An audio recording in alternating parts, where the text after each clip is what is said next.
Hi hello എല്ലാവർക്കും toss അക്കാദമിയുടെ പുതിയൊരു വീഡിയോയിലേക്ക് സ്വാഗതം. ഇന്ന് നിങ്ങളുടെ മുമ്പിൽ കേട്ടറ്റ് സോഷ്യൽ സയൻസുമായി ബന്ധപ്പെട്ട ഒരു വീഡിയോയുമായിട്ടാണ് വന്നിരിക്കുന്നത്. നമുക്കറിയാം കേട്ടറ്റ് നോട്ടിഫിക്കേഷൻ വന്നു കഴിഞ്ഞു. ഏകദേശം ഒരു മാസത്തിനുള്ളിൽ തന്നെ എക്സാം ഉണ്ടാകുന്നതാണ്. അതിനു വേണ്ടിയിട്ട് തയ്യാറെടുക്കുന്നവർക്ക് വേണ്ടിയിട്ടുള്ള വീഡിയോയാണ് ഇന്ന്. കേട്ടറ്റ് സോഷ്യൽ സയൻസ് എക്സാം പ്രിപ്പയർ ചെയ്യുന്നവർക്ക് വേണ്ടിയിട്ട് കാറ്റഗറി 3 ബേസ്ഡ് ആയിട്ടുള്ള ടെലഗ്രാം ഗ്രൂപ്പ് അവൈലബിൾ ആണ്. ടോസ് അക്കാദമിയുടെ കേട്ടറ്റ് സോഷ്യൽ സയൻസ് കാറ്റഗറി 3 എന്ന ടെലഗ്രാം ഗ്രൂപ്പിൽ ഡെയിലി നിങ്ങൾക്ക് ക്വിസുകൾ ലഭിക്കുന്നതായിരിക്കും.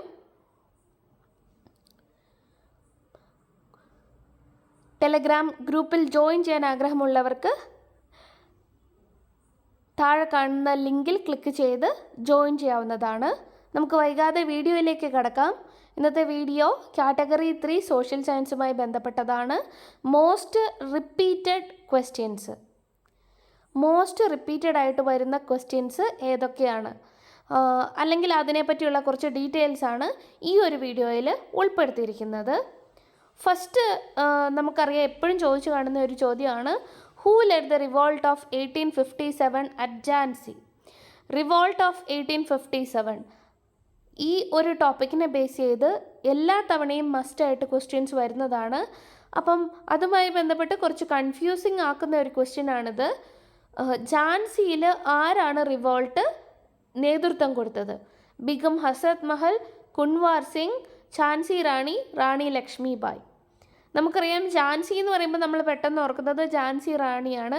ചിന്തിക്കാതെ തന്നെ നമ്മൾ പെട്ടെന്ന് ചൂസ് ചെയ്യുന്ന ആൻസറും ഝാൻസി റാണി എന്നുള്ളതായിരിക്കും. പക്ഷേ ഝാൻസി എന്ന് പറയുന്ന സ്ഥലത്ത് റിവോൾട്ട് ഓഫ് 1857 നേതൃത്വം കൊടുത്തത് റാണി ലക്ഷ്മിബായി ആണ്. റിവോൾട്ട് ഓഫ് 1857 പറയുന്ന മറ്റൊരു പേരാണ് സിപ്പോയ് മ്യൂട്ടിനി എന്നുള്ളത്. നമുക്കറിയാം, ഈ റിവോൾട്ട് തുടങ്ങാനായിട്ട് പല കാരണങ്ങളുണ്ട്. പൊളിറ്റിക്കൽ കോസസ് ഉണ്ട്. അതായത് നമ്മളുടെ ഡോക്ട്രീൻ ഓഫ് ലാബ്സ്, ഡാൽ ഹൗസിയുടെ ഡോക്ട്രീൻ ഓഫ് ലാബ്സ് വന്നതോടുകൂടി അടുത്ത അനന്തരാവകാശി ഇല്ലെങ്കിൽ ആ ഒരു പോർഷൻ മുഴുവനായിട്ട് ബ്രിട്ടീഷിലേക്ക് പോകുന്നു എന്നുള്ളൊരു പ്രശ്നം. ആ പ്രശ്നത്തിന് മുകളിൽ അപ്പം അഡോപ്റ്റഡ് അല്ലെങ്കിൽ ദത്തെടുത്ത മക്കളുടെ ഒരു കാര്യത്തിലുള്ള കൺഫ്യൂഷൻ വഴി കുറച്ച് പ്രശ്നങ്ങൾ ഉണ്ടാകുന്നു. അതുപോലെ തന്നെ നമ്മളുടെ രാജ്യത്ത് പല സോഷ്യൽ കോസസ്, നമ്മളുടെ രാജ്യത്ത് അന്ന് നിലനിന്നിരുന്ന പല സോഷ്യൽ ഈവിൽസ്, അതായത് സതി അല്ലെങ്കിൽ പർദ സിസ്റ്റം, അല്ലെങ്കിൽ കുഞ്ഞുങ്ങളെ കൊന്നുകളയുന്ന ഒരു രീതി, പെൺകുഞ്ഞുങ്ങളെ കൊന്നുകളയുന്ന ഒരു രീതി, അങ്ങനെ പല കാരണങ്ങളുണ്ടായിരുന്നു. അതിനെയെല്ലാം ബ്രിട്ടീഷ് പണിഷബിൾ ഒഫൻസ് ആക്കി മാറ്റിയത് കാരണം ഇന്ത്യൻസിന് ബ്രിട്ടീഷിൻ്റെ മേളിലൊരു പക ഉണ്ടാവുകയാണ് ചെയ്തത്. അതുപോലെ റിലീജിയസ് കോസസ് ആയിട്ട് പറയുന്നത് നമുക്കറിയാം, ബ്രിട്ടീഷ് വന്നതോടുകൂടിയാണ് ക്രിസ്ത്യാനിറ്റി നമ്മളുടെ രാജ്യത്തേക്ക് വരുന്നത്. പക്ഷേ അതിൽ പല ആളുകളും ആ സമയത്ത് വിശ്വസിച്ചിരുന്ന മുസ്ലിം അല്ലെങ്കിൽ ഹിന്ദു ആ ഒരു ഇതിൽ നിന്ന് ബ്രിട്ടീഷിൽ തന്നെയുള്ള ചില മിഷണറീസ് അവരെ ഫോഴ്സ് ചെയ്ത് മാറ്റാനായിട്ട് ശ്രമിക്കുന്നു. ആ ഒരു കാരണങ്ങൾ കൊണ്ട് ഇന്ത്യൻ പീപ്പിളിന് ബ്രിട്ടീഷിനോടുള്ള ഒരു പക വർദ്ധിക്കുകയാണ് ഉണ്ടായത്. പിന്നെ നമ്മളുടെ എക്കണോമിക് കോസ് എന്ന് പറയുമ്പോൾ നമ്മളുടെ വെൽത്ത്, നമ്മളുടെ സമ്പത്ത് എല്ലാം അതുപോലെ തന്നെ ബ്രിട്ടീഷിലോട്ട് പോയിക്കൊണ്ടിരിക്കുന്നു. പിന്നെ മിലിറ്ററി കോസായിട്ട് നമുക്ക് പറയാവുന്ന എന്താണ്? നമുക്കറിയാം, മിലിറ്ററി കോസിൽ വരുന്നത് നമ്മളുടെ പട്ടാളക്കാരുടെ അന്നത്തെ അവസ്ഥകളാണ്. പട്ടാളക്കാർക്ക് ആ ഒരു സമയത്ത് ജനറൽ എൻലിസ്റ്റ്മെൻറ്റ് ആക്ട് വഴി ആവശ്യമുണ്ടെങ്കിൽ ഓവർസീസിൽ അല്ലെങ്കിൽ മറ്റു രാജ്യങ്ങളിൽ പോയി അവിടെ സർവീസ് ചെയ്യണം എന്നൊരു ആക്ട് പുറപ്പെടുവിക്കുകയുണ്ടായി. അത് ആണ് സോൾജിയേഴ്സിനെ കൂടുതലായിട്ട് ബ്രിട്ടീഷിനെതിരെ പ്രവർത്തിക്കാനായിട്ട് കാരണമാകുന്നത്. പിന്നെ ഇതിനെല്ലാം പുറമേ നമുക്കറിയാം, ഏറ്റവും അടിയന്തരമായിട്ടുള്ള ഒരു കാരണം എന്ന് പറയുന്നത് എന്താണ്? എൻഫീൽഡ് റൈഫിൾസ് ആ സമയത്ത് അവർ നിർമ്മിച്ചിരുന്നു. ആ എൻഫീൽഡ് റൈഫിളിൻ്റെ കാട്രിഡ്ജ് വരുന്നത് മൃഗങ്ങളുടെ നെയ്യ്, അതായത് പന്നിയുടെ നെയ്യ് ഉപയോഗിച്ചാണ് അതിൻ്റെ ഗ്രീസ് ചെയ്തിരുന്നത്. അത് ബ്രിട്ടീഷ് ഇന്ത്യൻ ആർമിയിലുള്ളവർ അത് കടിച്ചെടുത്തതിന് ശേഷമാണ് ലോഡ് ചെയ്യേണ്ടത്. ഈ ഒരു കാര്യം നമുക്കറിയാം പല മതങ്ങൾക്കും എതിരാണ്. അത് വഴി ചില സോൾജിയേഴ്സ് ഇത് നിരസിക്കുകയും ഇതിൻ്റെ പേരിൽ ഫസ്റ്റ് ബറാക്പൂർ എന്ന് പറയുന്ന സ്ഥലത്ത് മംഗൾ പാണ്ഡെയാണ് ഈ ഒരു നേതൃത്വത്തിന് ഫസ്റ്റ് തുടക്കം കുറിച്ചതെന്ന് നമ്മൾ പറയുന്നത്. പക്ഷേ മെയിൻ സെൻറ്റർ ആദ്യമായിട്ട് തുടങ്ങിയത് നമ്മൾ പറയുന്നത് മീരറ്റാണ്. പിന്നെ നമുക്കറിയാം പല സെൻറ്റേഴ്സും പല ലീഡേഴ്സും ഉണ്ട്. ഏറ്റവും അധികം ചോദിച്ചു കാണുന്നതും സെൻറ്റേഴ്സും ലീഡേഴ്സും തമ്മിലുള്ള ഇതാണ്. അടുത്ത ഒരു ക്വസ്റ്റ്യൻ വിജയനഗര എംപയറിനെ പറ്റിയാണ് ചോദിച്ചത്. ക്യാപിറ്റൽ ഓഫ് വിജയനഗര എംപയർ നമുക്കറിയാം ഹംപിയാണ് വിജയനഗര എംപയറിൻ്റെ ക്യാപിറ്റലായിട്ട് വരുന്നത്. വിജയനഗര എംപയർ 1336 തൊട്ട് 1570 വരെയാണുള്ളത്. ഹരിഹര ഫസ്റ്റ് തൊട്ട് രാമറായ വരെയുള്ള രാജാക്കന്മാർ അവിടെ ഉണ്ടായിരുന്നു. കൃഷ്ണദേവരായയുടെ സമയത്താണ് ഗോൾഡൻ ഇറ, അതായത് ഏറ്റവും ബ്യൂട്ടിഫുൾ ആയിട്ടുള്ള ഒരു കാലഘട്ടമായിട്ട് പറയുന്നത്. അടുത്ത ഒരു ക്വസ്റ്റ്യൻ പറഞ്ഞിരിക്കുന്നത് ഇൻഡസ് വാലി സിവിലൈസേഷൻ ലൂണി റിവറിൻ്റെ തീരത്ത് ഉണ്ടായിരുന്ന ഏത് സ്ഥലത്തിലാണ് ഇൻഡസ് വാലി സിവിലൈസേഷൻ ഉണ്ടായിരുന്നത്? Dholavira, Mohenjodaro, ചൻഹുദാരോ, none of these. അപ്പോൾ ഇതിൽ വരുന്നത് ധോലവീരയാണ് കറക്റ്റ് ആൻസറായിട്ട് വരുന്നത്. നമുക്കറിയാം ഇൻഡസ് വാലി സിവിലൈസേഷൻ അല്ലെങ്കിൽ സിന്ധു നദീതട സംസ്കാരം എന്ന് പറയുന്നത് സിന്ധു നദിയുടെ തീരത്ത് രൂപം കൊണ്ടതായതുകൊണ്ടാണ് ആ ഒരു പേര് കിട്ടുന്നത്. ബ്രിട്ടീഷ് ആർക്കിയോളജിസ്റ്റുകൾ ബ്രിട്ടീഷ് റെയിൽവേ ലൈൻ വരുന്ന സമയത്ത് അവിടെ അതിന് നേതൃത്വം കൊടുത്തവരുടെ നേതൃത്വത്തിലാണ് ഈ ഒരു ഇൻഡസ് വാലി സിവിലൈസേഷൻ ആദ്യമായിട്ട് കണ്ടുപിടിച്ചത്. അതിലാദ്യം കണ്ടുപിടിച്ചത് ഹാരപ്പ എന്ന് പറയുന്ന സിറ്റി ആയതുകൊണ്ട് അതിനെ ഹാരപ്പൻ സിവിലൈസേഷൻ സംസ്കാരം എന്ന പേരിലും അറിയപ്പെടുന്നുണ്ട്. ഏറ്റവും പുരാതനമായ ഒരു സംസ്കാരമായിട്ട് നമ്മൾ പറയുന്നതാണ് ഇൻഡസ് വാലി സിവിലൈസേഷൻ. ഇനി അടുത്ത ഒരു ടോപ്പിക്ക് വരുന്നത് Mappila rebellion of 1921 broke out in. Mappila rebellion എവിടെയാണ് പൊട്ടിപ്പുറപ്പെട്ടത്? നമുക്കറിയാവുന്ന കാര്യമാണ്. മാപ്പിള റെബല്യൻ കേരളത്തിലാണ് ഫസ്റ്റ് സ്റ്റാർട്ട് ചെയ്തത്. അപ്പം മലബാർ റെബല്യനാണ് മാപ്പിള റെബല്യൻ അല്ലെങ്കിൽ മാപ്പിള ലഹള എന്ന പേരിൽ അറിയപ്പെടുന്നത്. അത് 1921 മാപ്പിള മുസ്ലിംസ് തുടങ്ങിയ ഒരു റിവോൾട്ടാണ്. മാപ്പിള റെബല്യൻ നേതൃത്വം കൊടുത്തത് വാര്യംകുന്നത്ത് കുഞ്ഞഹമ്മദ് ഹാജി എന്ന് പറയുന്ന ഒരു മുസ്ലിം പേഴ്സണാണ്. 1920 ഗാന്ധിജി, ഷൗക്കത്ത് അലി ഈ ഒരു ഖിലാഫത്ത് മൂവ്മെൻറ്റ് വന്നതിന് ഫലമായിട്ടാണ് മലബാറിലെ റെസിഡൻസ് ഈ ഒരു മൂവ്മെൻറ്റ് സ്റ്റാർട്ട് ചെയ്യുന്നത്. ഇതൊരു 6 മാസം നീണ്ടു നിന്ന റെബല്യനായിരുന്നു.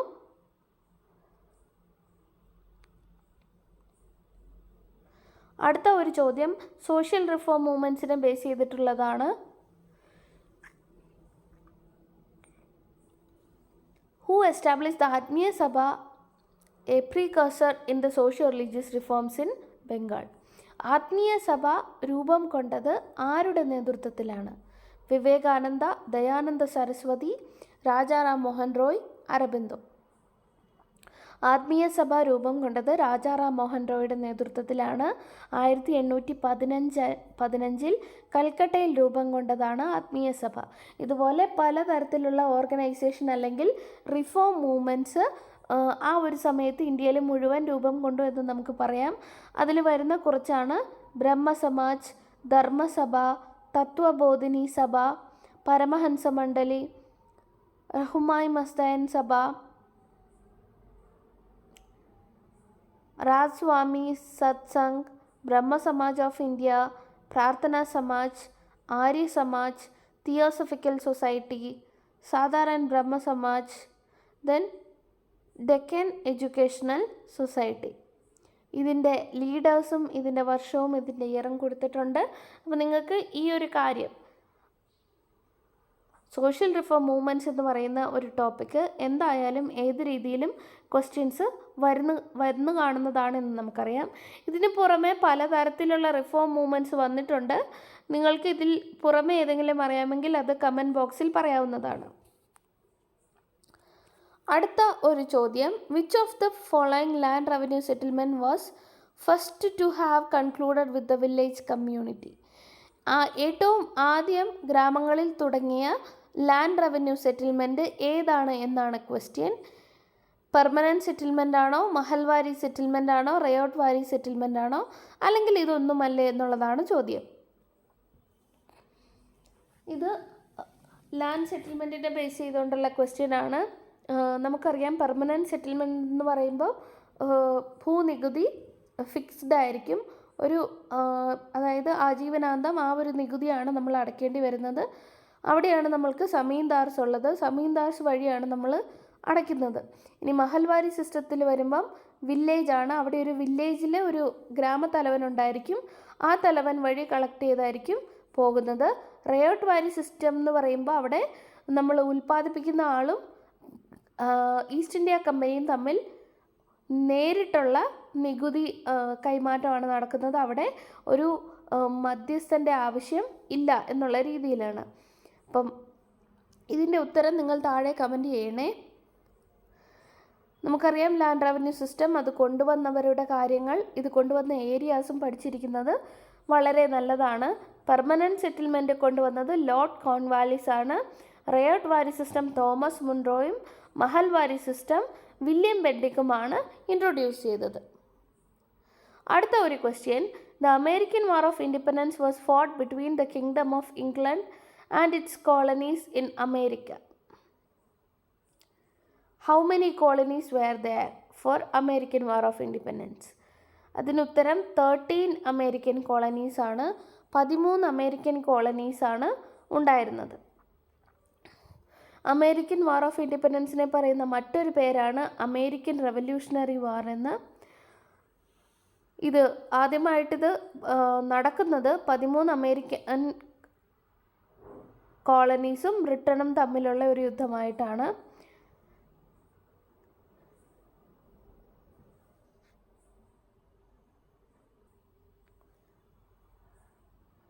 ഇത് തുടങ്ങുന്നത് 19 ഏപ്രിൽ 1977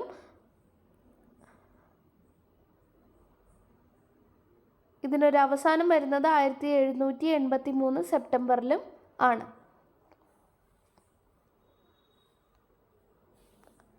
അടുത്ത ഒരു question, the slogan of workers of the world unite, ഇത് ഏത് വിപ്ലവവുമായി ബന്ധപ്പെട്ടതാണ്?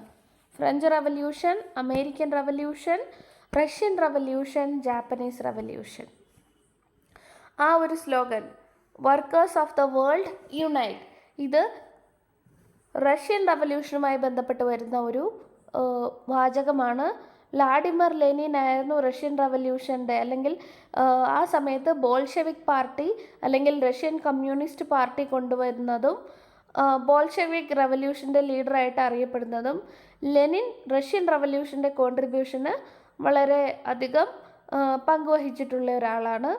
അതുപോലെ റഷ്യൻ റവല്യൂഷൻ നമുക്കറിയാം ഒരു സീരീസ് ഓഫ് ഇവൻറ്റ്സ് ഉണ്ടായിട്ടുണ്ട്. അതിൽ ബോൾഷെവിക് റവല്യൂഷനുണ്ട്, അതുപോലെ തന്നെ പലതരത്തിലുള്ള കോമിൻ്റൻ രൂപം കൊള്ളുകയുണ്ടായി, പാർട്ടി രൂപം കൊള്ളുകയുണ്ടായി. അങ്ങനെ പലതരത്തിലുള്ള കാര്യങ്ങൾ, ലേബർ പാർട്ടി ബോൾഷെവിക്സ് വഴി ലേബർ പാർട്ടി ഫോം ചെയ്യുകയുണ്ടായി. അതെല്ലാം റഷ്യൻ റവല്യൂഷനിൽ ഉൾപ്പെടുന്നതാണ്. അപ്പോൾ റഷ്യൻ റവല്യൂഷൻ അതുമായി ബന്ധപ്പെട്ട ഈവൻറ്റ്സ് എല്ലാ വർഷങ്ങളിലും നിർബന്ധമായിട്ടും ചോദിച്ചു കാണുന്നതാണ്. അടുത്തൊരു ക്വസ്റ്റ്യൻ, ഡൽഹി സുൽത്താനേറ്റുമായി ബന്ധപ്പെട്ട് വരുന്ന ഒരു ക്വസ്റ്റ്യനാണ്. റസിയ ഡൽഹി സുൽത്താനേറ്റിൽ നിന്ന് റിമൂവ് ചെയ്യപ്പെട്ട അല്ലെങ്കിൽ അധികാരം നഷ്ടപ്പെട്ട വർഷം ഏതാണ്? അതിനുത്തരം 1240 ആണ്. റസിയ എന്ന് പറയുന്നത് സ്ലേവ് ഡൈനാസ്റ്റി അല്ലെങ്കിൽ അടിമ വംശത്തിൽ ഉൾപ്പെട്ട ഒരു ഭരണാധികാരിയായിരുന്നു. നമുക്കറിയാം ഡൽഹി സുൽത്താനേറ്റ് പറയുമ്പോൾ അതിൽ പല ഡൈനാസ്റ്റികൾ അല്ലെങ്കിൽ അടിമ വംശങ്ങളുണ്ട്. ആദ്യത്തേതാണ് അടിമ വംശം, അവസാനത്തേത് ലോധി വംശവുമാണ്. അതിന് നടുക്ക് വരുന്നതാണ് ഖൽജി ഡൈനാസ്റ്റി. അത് കഴിഞ്ഞ് തുഗ്ലക് ഡൈനാസ്റ്റി, അതിനുശേഷം സൈദ് വംശം.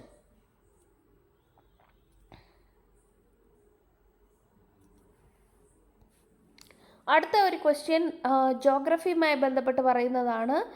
Which layer of atmosphere helps in radio transmission? Radio ട്രാൻസ്മിഷന് സഹായിക്കുന്ന അയോണിക് വേവ്സ് റേഡിയോ ട്രാൻസ്മിഷന് സഹായിക്കുന്ന നമ്മളുടെ അറ്റ്മോസ്ഫിയറിൻ്റെ ലെയറിനെ പറയുന്ന പേര് എന്താണെന്ന്. അതിനുത്തരം തെർമോസ്ഫിയർ ആണ്. ഇത് മെസോസ്ഫിയറിന് മുകളിലും എക്സോസ്ഫിയറിന് താഴെയുമായിട്ടാണ് സ്ഥിതി ചെയ്യുന്നത്. ഉയരം കൂടുന്തോറും ഇവിടുത്തെ താപനില കൂടി വന്നുകൊണ്ടിരിക്കുന്നു. അപ്പം അയോൺസ്, അതായത് പോസിറ്റീവും നെഗറ്റീവുമായിട്ട് ചാർജുള്ള അയോൺസ് ഈ ഒരു ലെയറിലാണ് നമുക്ക് കാണാനായിട്ട് പറ്റുന്നത്. അപ്പോൾ റേഡിയോ വേവ്സ് ഈക്വലായിട്ട് അല്ലെങ്കിൽ ഈസി ആയിട്ട് ട്രാൻസ്മിറ്റ് ചെയ്യാൻ ഈ ഒരു റീജിയൻ സഹായിക്കുന്നുണ്ട്. ഇവിടെയാണ് ഇൻ്റർനാഷണൽ സ്പേസ് സ്റ്റേഷൻ്റെ ഒരു ലൊക്കേഷൻ എന്ന് പറയുന്നത്. അടുത്തത് പ്ലേറ്റ് മൂവ്മെൻറ്റ്സിനെ പറ്റിയുള്ളൊരു ചോദ്യമാണ്. നമുക്ക് ടോട്ടലി എത്ര പ്ലേറ്റ് മൂവ്മെൻറ്റ്സ് ഉണ്ട് എന്നുള്ളതാണ് ചോദ്യം. നമുക്കറിയാം 3 തരത്തിലുള്ള പ്ലേറ്റ് മൂവ്മെൻറ്റ്സ് ആണ് നമുക്ക് ഉള്ളത്. Divergent, convergent, transform. ഡൈവേർജൻ്റ് എന്ന് പറഞ്ഞാൽ എന്താണ്? 2 പ്ലേറ്റുകൾ തമ്മിൽ, 2 ഫലകങ്ങൾ തമ്മിൽ മാറിപ്പോകുന്നതിനെ പറയുന്ന പേരാണ് ഡൈവേർജൻ്റ് മൂവ്മെൻ്റ് എന്ന്. കൺവേർജൻ്റ് മൂവ്മെൻ്റ് എന്ന് പറയുമ്പോൾ 2 ഫലകങ്ങൾ തമ്മിൽ ചേരുന്ന ഒരു ഇതാണ്. ട്രാൻസ്ഫോം മൂവ്മെൻ്റ് എന്ന് പറയുന്നത് 2 ഫലകങ്ങൾ ചേർന്ന് തെന്നി മാറുന്ന ഒരു രീതിയെ പറയുന്ന പേരാണ്. ഈ ഒരു ഡൈവേർജൻ ട്രാൻസ്ഫോം മൂവ്മെൻറ്റ് വെച്ച് ഫോം ചെയ്ത പല ലാൻഡ് ഫോംസ് ഉണ്ട്. അതിനെപ്പറ്റിയും പഠിച്ചിരിക്കുന്നത് നല്ലതായിരിക്കും. അടുത്ത ഒരു ക്വസ്റ്റ്യൻ ആണ്, which tides which are caused when sun, earth, moon meet in the position of quadrature? അതായത് ഒരു ക്വാഡ്രേറ്റൽ പൊസിഷനിൽ സൂര്യനും ഭൂമിയും ചന്ദ്രനും വരുന്ന സമയത്ത് ഏത് തരത്തിലുള്ള വേലികളാണ് ഉള്ളത് എന്നുള്ളത്. അതിനുത്തരം നീപ് ടൈഡ്സ് ആണ്. അതായത് വെരി വീക്കായിട്ടുള്ള, അത്ര സ്ട്രോങ് അല്ലാത്ത രീതിയിലുള്ള വേലിയേറ്റമാണ് ആ സമയത്ത് ഉണ്ടാവുന്നത്. വേലിയേറ്റം, വേലിയിറക്കം 2 തരത്തിലും നമുക്ക് പറയാം. അതിൽ നീപ് ടൈഡാണ് സൂര്യനും ചന്ദ്രനും ഭൂമിയും ക്വാഡ്രേറ്റർ പൊസിഷനിൽ വരുമ്പോൾ ഉണ്ടാകുന്നത്. അടുത്തത്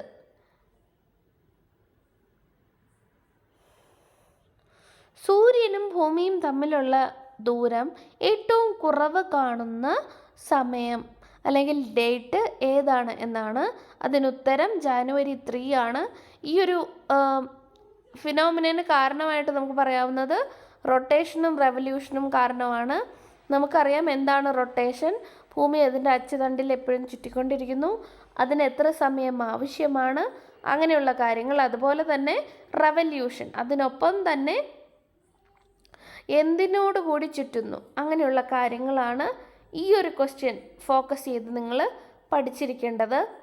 അടുത്ത ഒരു ചോദ്യം വരുന്നത്, highest rainfall region in India is located in which plateau? ഏത് പ്ലേറ്റ്യൂ ഏരിയയിലാണ് ഏറ്റവും കൂടുതൽ റെയിൻഫോള് കിട്ടുന്നത് എന്നുള്ളതാണ്. നോക്കുവാണെങ്കിൽ നോർത്ത് ഈസ്റ്റ് സ്റ്റേറ്റുകളാണ് നമ്മൾ ഉദ്ദേശിക്കുന്നത്. നമ്മൾ പ്ലേസ് കറക്റ്റായിട്ട് പറയുവാണെങ്കിൽ മൗസിൻഡ്രാം ആണ് അതിന് ഉത്തരം വരുന്നത്.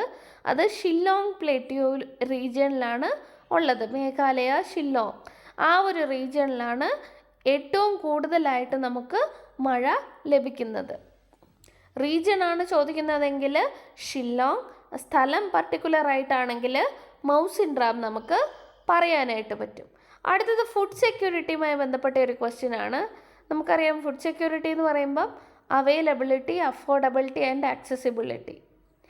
ഭക്ഷ്യധാന്യങ്ങളുടെ അവൈലബിലിറ്റി, ആക്സസിബിലിറ്റി, അഫോർഡബിലിറ്റി, ഇത് 3 ഉണ്ടെങ്കിൽ നമ്മൾ ഫുഡ് സെക്യൂർഡ് ആയിട്ടുള്ള ഒരു കൺട്രിയാണ് എന്ന് പറയാറുണ്ട്. അപ്പോൾ നാഷണൽ ഫുഡ് സെക്യൂരിറ്റി മിഷൻ ഉണ്ട്. അത് ഏത് മിനിസ്ട്രിയുടെ കീഴിൽ വരുന്ന ഒരു മിഷനാണ് എന്നാണ് ചോദ്യം.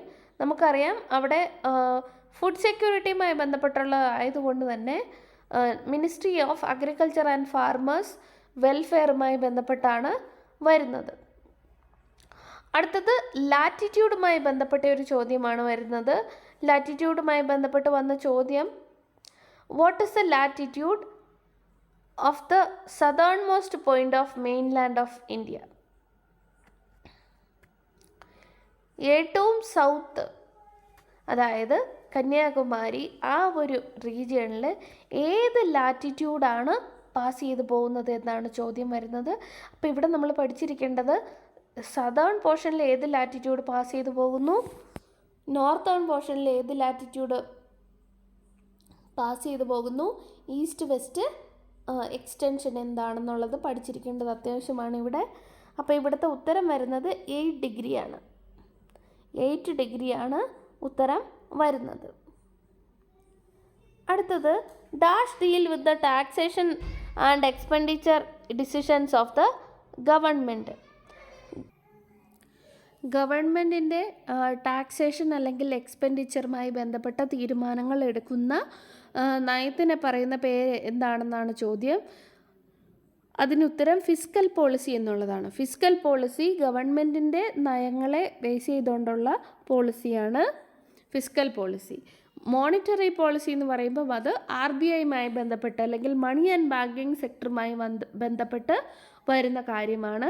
ടാക്സേഷൻ ആൻഡ് എക്സ്പെൻഡിച്ചർ ഡിസിഷൻസ് എപ്പോഴും ബേസ് ചെയ്തിരിക്കുന്നത് ഫിസ്ക്കൽ പോളിസി ആണ്. അടുത്തത് ഫിനാൻഷ്യൽ ഇൻസ്റ്റിറ്റ്യൂഷനുമായി ബന്ധപ്പെട്ട് വരുന്ന മറ്റൊരു ചോദ്യമാണ് ഇൻ്റർനാഷണൽ മോണിറ്ററി ഫണ്ട്, IMF, IBRDയുമായി ബന്ധപ്പെട്ട ഒരു ചോദ്യം. ഹെഡ് ക്വാർട്ടേഴ്സ് ഓഫ് IMF എവിടെയാണെന്നാണ് ചോദ്യം.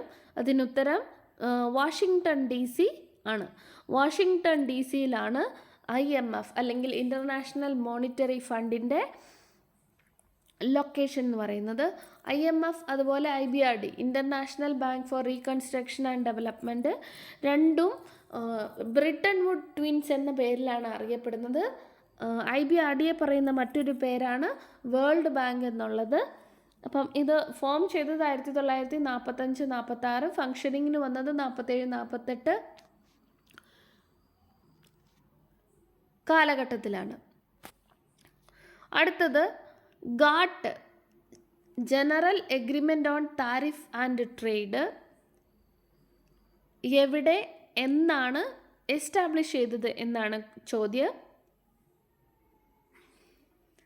രാജ്യങ്ങൾ തമ്മിലുള്ള ട്രേഡിനുള്ള റെസ്ട്രിക്ഷൻസ് മാറ്റുന്നതിന് വേണ്ടിയിട്ട് കൊണ്ടുവന്ന ഒരു ഇൻസ്റ്റിറ്റ്യൂഷനാണ് ഗാട്ട് എന്ന് പറയുന്നത്, general agreement on tariff and trade. ഇത് സ്ഥാപിച്ചത് 1948 ഇത് കൊണ്ടുവരുന്നത് ജനീവയിലാണ്. അപ്പം ഇത് എസ്റ്റാബ്ലിഷ് ചെയ്തത് ജനീവ 1948 എന്നുള്ളതാണ്. കേട്ടറ്റിന് പുറമെ ടോസ് അക്കാദമിയിൽ LP, UP, HSA, HSST വിഷയങ്ങളിലും പരിശീലനം നൽകി വരുന്നുണ്ട്. HSST, HSA മേഖലകൾ എടുക്കുകയാണെങ്കിൽ ഉന്നത വിജയം ടോസ് അക്കാദമിയുടെ സഹായത്തോടെ ലഭിച്ച നിരവധി കുട്ടികൾ ഇന്നുണ്ട്. കൂടുതൽ വിവരങ്ങൾക്ക് നിങ്ങൾക്ക് ഇതിൽ കാണുന്ന നമ്പറിൽ ബന്ധപ്പെടാവുന്നതാണ്. വീഡിയോ ഇഷ്ടമായെന്ന് വിചാരിക്കുന്നു. Thank you.